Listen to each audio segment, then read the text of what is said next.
you've mentioned earlier on when we started that you didn't vote. You only voted in 1994. Yeah. But there are a whole lot of us who didn't vote, with so many different reasons, you know. But what do you think, especially with the government of national unity now, how do you think the country we heading to a right direction? Is it okay when we govern together? It's certainly better than a one-party state. We look at the rest of Africa. I mean, the trouble with South Africans is they don't travel in Africa. When they travel, they buy a ticket, they fly over Africa. Go and have a look. Go and have a look at the rest of Africa and tell me whether a one-party state and go to Zim and see with having the ZANU PF rule since its independence, still ZANU PF. Go and tell me if that's a good idea. Go and see for yourselves and work it out. Yeah. Because I've been in Africa. I love Africa, and I go to Africa, and I love Malawi, and I loved Uganda. I love Uganda, and I love the Ugandan people, and I love Kenya. But let me just tell you that you look at countries like Zambia that are turning around and fast, and just go and have a look at what having everything as a parastatal, with the government owning everything, and with no privatization. Go and have a look at how it's worked in Africa, and then come back and tell me where you want to put your tick. So we're heading to this is the right direction. I don't know. Let's govern together. People have got to start thinking for themselves. Too many loaves of bread are chucked over the fence and then just before voting. And that makes people are voting with their stomachs, they're voting with everything. It's time to start voting with this. Yeah. And I understand that people are voting with their stomachs. And that is a crime that we let people vote with their stomachs. People shouldn't have to vote with their stomachs. It's not good that we're in 2024 and people are still voting because a hamper is going to arrive. It's not good. Yeah. I was in KZN. I said I went to my nanny's the unveiling of her tombstone, and I went to Ananda. I was in Ananda 3 months ago. Her unveiling was at the beginning of October. 14th of September. Okay. And I was in Ananda. And I'm shocked. I am shocked that people are living like that. I'm shocked. So 30 years, no change? No, 30 years. The people, Lillian, where she lived, and I'm going to say this, was in a proper brick house and blah, blah, blah, blah, blah. And there were roads to get to her house. There was a way. There's not now. It's become an informal settlement. So it's not the same as it was 30 years ago. Dare I say it? It was more organized 30 years ago. It was the premise for which it was being organized was completely wrong. But now it's just nkukus and roads. And why do we still have long drops? As close as Diepkloof here in Soweto. Why do we have long drops? We had 30 years to give people toilets. And you can't say, well, we inherited what? Get it right. Stop stealing the money and put it to the poor. Give the people. The problem is corruption. Yeah. Give the people. Don't worry about people coming into this country or whatever it is. That's all a smoke screen. I said when everybody was saying in Nkandla, I was saying, never mind in Nkandla. That's 350 million. You want to know what's happening on the other side of the fence. Much bigger than in Nkandla. And I was right. That's true, yeah. Yeah, there's a whole lot happening. A whole lot. Yeah. You need to just use your mind. Breathe and realize that you cannot base things on color and sex and be different and be what you are. People always battle. I know my white friends sometimes they go, yeah, he's a black guy, and I say, why did you say he's a Black people are proud to be black. The worst thing you can say to a person is, I don't see color. I'm like, what, are you colorblind? Yeah, you don't see color.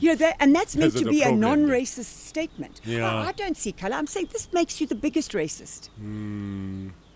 So we must wake up. But will it ever end racism in this country? I don't think globally. I think America's in a much worse situation than we are. Globally, we must say. Yeah, it's a funny thing that people, if I think of whitening products, where they're sold the most? Do you know? Where? In the Far East. There's something about it. I've ruined my skin trying to be brown, lying in the sun. So you're trying to be brown. Yeah, that Gulubi look doesn't work for me, you know. But yeah, and that's why the Japanese will come to Africa in winter, because they want it's supposed to be culturally the whiter your skin is. Look in Africa, the paler you are. It's a funny thing, that. It's amazing, isn't it? Beauty within the black world is marked by how pale your skin is. Black women don't want to be dark black. They want to be pale, yeah. They want to be pale. And I don't understand that. I don't understand this fixation with being, look at you. Okay, they say Michael Jackson he did have a disease. But there's some people around at the country, I'm like, well, bleaching. You are not the same color as you used to be. Who are you? You know? Yeah, that's true, though. And what is this?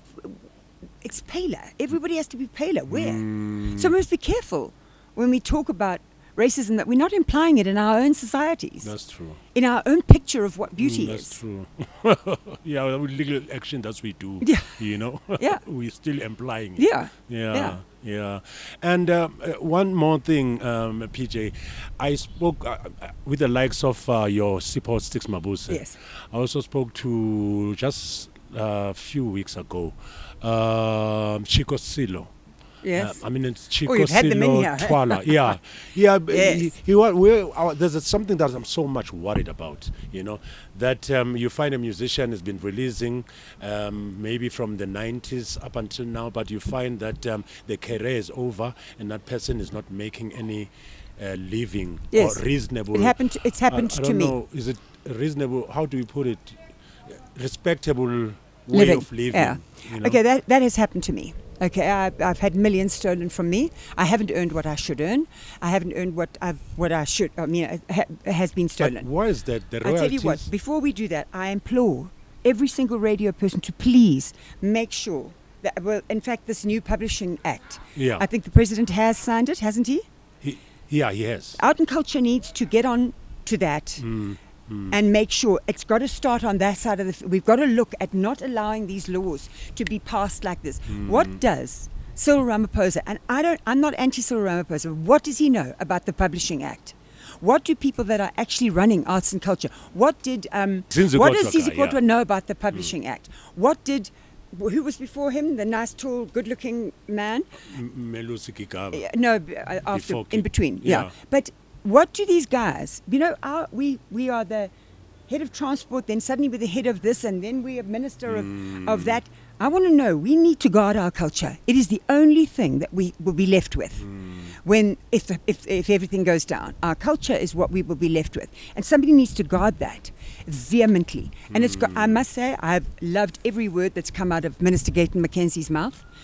So far, so good. So far, the best. I would say. But they need to be informed by people that really know the Publishing Act. Otherwise, you talk about white monopoly, capital, whatever that thing is. Watch our music get owned by the wrong people very quickly. Because it's more like now we as a country, we're not paying respect to our legends. Yeah, but that is it's something that South Africa has always had a. I look at how Margaret Singana died with lice in her hair, and I am let the youngsters fight this. Let them get on board and let them take the mantle from me now and go. Demand that your music is played. Demand, because I'm demanding. Yeah, but I want to talk about now. Yeah, now, because also the laws, we need to, level the playing ground nicely. The likes of our minister, Gayton Mackenzie, now, moving forward, he should do something. He's doing some remarkable things, and I think he will. I think Gayton's biggest plus is he's willing to listen. And he's not a thief because he's got enough money. He doesn't even take a salary. Yeah. And that makes me sleep well at night because I know what was paid to, I can't remember his name, in COVID. Okay. And I think what happened in COVID is a travesty. And the musicians that got that money, they should be paying it back to musicians that didn't, like me. You mean the Adam Afogates issue? I'm not prepared to name names. Okay. You said it, not me. Subscribe and become a member of the biggest family, the Happy Days On podcast family.